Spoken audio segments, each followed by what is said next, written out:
Bismillahirrahmanirrahim. Assalamualaikum warahmatullahi wabarakatuh. Suatu ketika saat pulang dari perang Khaybar, Nabi SAW mendapatkan hadiah tanah yang sangat luas, kebun korma di daerah Fadak. Lalu karena Nabi tinggal jauh di kota Madinah, maka Nabi tidak sanggup untuk mengurus kebun di Fadak itu. Maka Nabi SAW memberikan kesempatan kepada orang-orang yang ada di kawasan Fadak atau daerah Khaybar untuk mengelola lahan milik Nabi tersebut dengan perjanjian bagi hasil setengah-setengah. Maka ini menjadi salah satu contoh di antara bentuk investasi yang pernah dilakukan Nabi di masa hidup beliau. Karena Nabi SAW bukan hanya seorang teladan dalam urusan ibadah, bukan hanya seorang teladan dalam urusan dakwah, bukan hanya seorang teladan dalam urusan rumah tangga, tetapi Nabi juga seorang teladan dalam urusan dagang. Beliau memiliki skill berbisnis yang luar biasa. Dan skill berbisnis Nabi itu bukan hanya tentang bagaimana mencari untung, tetapi bagaimana memberi manfaat kepada orang lain. Bagaimana menjadikan usaha beliau itu mampu mempekerjakan banyak orang. Nah, dalam cerita Fadak ini kita belajar banyak hal dari Rasulullah SAW.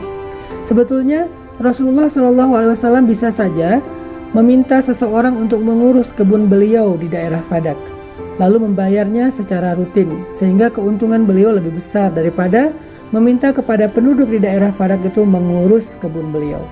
Tetapi Nabi memilih yang kedua. Nabi meminta dan menawarkan kepada orang-orang di Khaybar siapa yang mau mengurus kebun Nabi di Fadak dengan keuntungan bagi hasil, sehingga orang-orang yang ada di Khaybar merasa mendapatkan manfaat dari keberadaan kebunnya Nabi SAW ini. Dan ini adalah bentuk investasi yang paling disukai Nabi. Investasi yang bukan hanya bermanfaat untuk diri kita, tetapi investasi yang bermanfaat untuk orang banyak. Salah satunya adalah dengan memiliki aset. Ini aset Nabi di daerah Fadak. Kemudian Nabi juga mengajarkan kepada kita investasi lewat hewan ternak misalnya.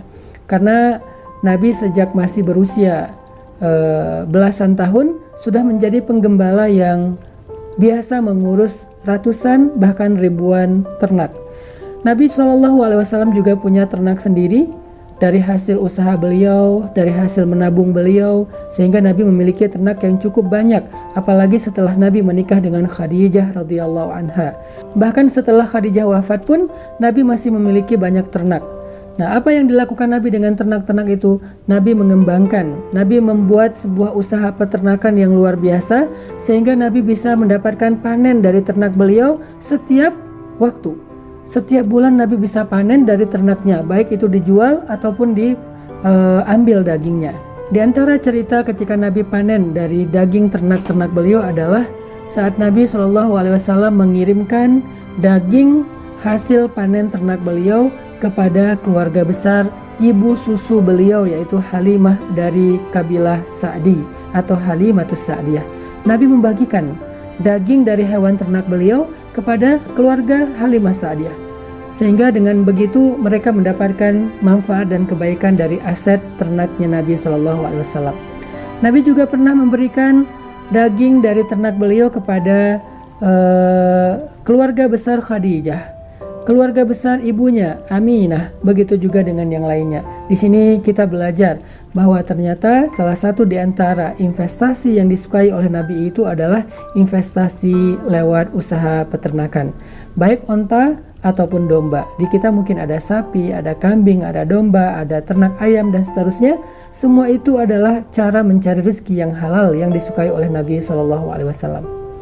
Dan yang terakhir, investasi yang paling disukai oleh Nabi melebihi dari dua investasi yang sebelumnya, baik itu aset lahan atau bangunan atau kebun ataupun aset dalam bentuk usaha ternak. Ternyata ada yang lebih disukai lagi oleh Nabi SAW. Apa itu? Investasi dengan sedekah. Allah Subhanahu wa taala berfirman, Mathalul ladzina yunfiquna amwalahum fi sabilillahi kamathali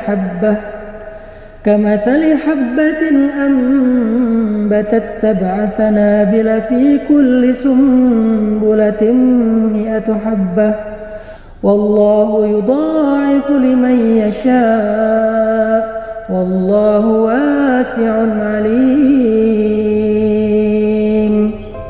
Perumpamaan, orang yang menginfakkan hartanya, baik itu sedekah, zakat, wakaf, di jalan Allah, maka seperti menanam satu biji.